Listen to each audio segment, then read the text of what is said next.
సుందరకాండకే ఓ ఓ ఓహో సందడే సందడి ఓ ఓ ఓహో శతమొక్కటే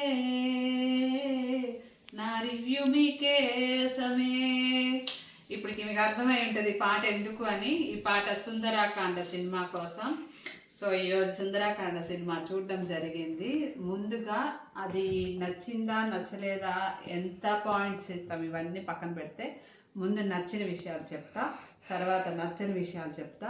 ఫస్ట్ నచ్చిన విషయం ఏంటంటే హీరోయిన్ క్యూట్గా ఉంది, బాగుంది. స్టోరీలో పెద్దగా కొత్తగానం ఏమీ లేదు. స్టోరీని పెద్దగా రివీల్ చేయదలుచుకోవట్లేదు, ఎందుకంటే ప్రతి ఒక్కరూ ఎంతో కష్టపడి సినిమా హిట్ అవ్వాలని తీస్తారు కాబట్టి మనము అంత తొందరగా స్టోరీని రివీల్ చేయకుండా చేయకూడదు. కాబట్టి మామూలుగా ఊరికనే పైన కొంచెం. సో నాకైతే ఇది ఒకసారి అయితే ఈ సినిమాని చూడొచ్చు. పెద్దగా అంత ఎక్స్పెక్టేషన్స్ ఏమి పెట్టుకొని చూసే అంత సినిమా అయితే కాదు. దీంట్లో నాకు బాగా నచ్చింది ఏంటంటే సత్య గారి కామెడీ. సత్య గారే మొత్తము తన భుజస్కంధాల మీద వేసుకొని సినిమాని నడిపించారు కాబట్టి. కానీ చాలా కాలానికి మనకు ఒక సినిమా చూసినట్టు అనిపిస్తుంది, ఎందుకంటే కొంచెం డ్యూయట్స్, కొంచెం సాంగ్స్ కానీ, కామెడీ కానీ, ఫ్యామిలీ కానీ అలా అది బాగుంది. ఎందుకంటే ఈ మధ్య వచ్చే సినిమాల్లో పాటలు పెద్దగా ఉండట్లేదు, ఫ్యామిలీ ఉండట్లేదు, అంత చేంజ్ అయిపోయింది కాబట్టి. కానీ చాలా కాలం తర్వాత ఒక ఫ్యామిలీ ఓరియంటెడ్గా కొంచెం పిల్లా పాపలతో హ్యాపీగా వెళ్ళి ఒకసారి అయితే సినిమాని హ్యాపీగా చూడొచ్చు. స్టోరీ అంటే ఈ రోజుల్లో ఇలాంటి స్టోరీలే వస్తున్నాయి, అంత కన్ఫ్యూజన్ స్టోరీలు, తల్లిని ప్రేమించడం, కూతురిని, అంత రకరకాలుగా వస్తుంది. సో కాబట్టి నేను కాన్సెప్ట్ గురించి వెళ్ళడం లేదు అది. సో అదనమాట. హీరో గారి గురించి చెప్పాలంటే ఆయన నారా రోహిత్ గారి గురించి చెప్పాల్సింది ఏమి లేదు. అంటే ఆయన చాలా సింపుల్గా ప్రశాంతంగా ఆయన సినిమాలన్నీ, ఆయన యాక్షన్ కానీ అన్నీ ప్రశాంతంగా ఉంటాయి కాబట్టి ఆయన జాబ్ వరకు ఆయన బాగా చేశారు.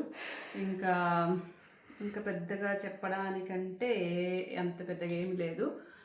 ఇంకా నెగిటివ్ విషయాలకు వచ్చేస్తే, అంటే ఇప్పుడు ఆ నెగిటివ్ విషయం చెప్పారంటే సినిమా మొత్తం రివీల్ చేసినట్టే అవుతుంది. సో అందుకని అది మొత్తం చెప్పదలుచుకోవట్లేదు.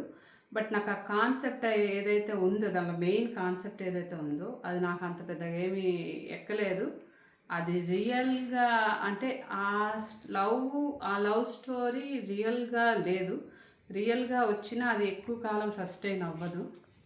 సో ఇందులో నాకు తెలిసి ఆయన చెప్పాలనుకున్న మెయిన్ పాయింట్ ఏంటంటే, ఆరాధించడానికి ప్రేమకి సన్న తేడా ఉంటుంది. అది మనము గమనించుకొని జీవితంలో పాత ప్రేమలకే స్టక్ అయిపోకుండా లైఫ్లో ముందుకెళ్ళాలి అనేది ఉంది అని నాకు అనిపించింది.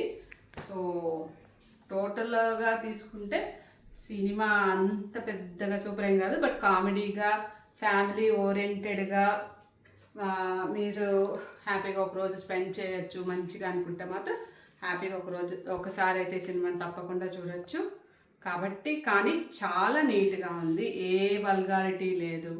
హ్యాపీగా ప్రశాంతంగా ఫ్యామిలీతో వెళ్ళి పిల్లా పాపలతో ఎంజాయ్ చేయొచ్చు.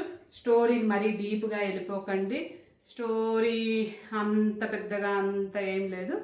హ్యాపీగా ప్రశాంతంగా ఒక మంచి సినిమాని చూసి మంచిగా హోటల్కి వెళ్ళి ఒక ఫ్యామిలీతో ఒకరోజు ఎంజాయ్ చేయొచ్చు.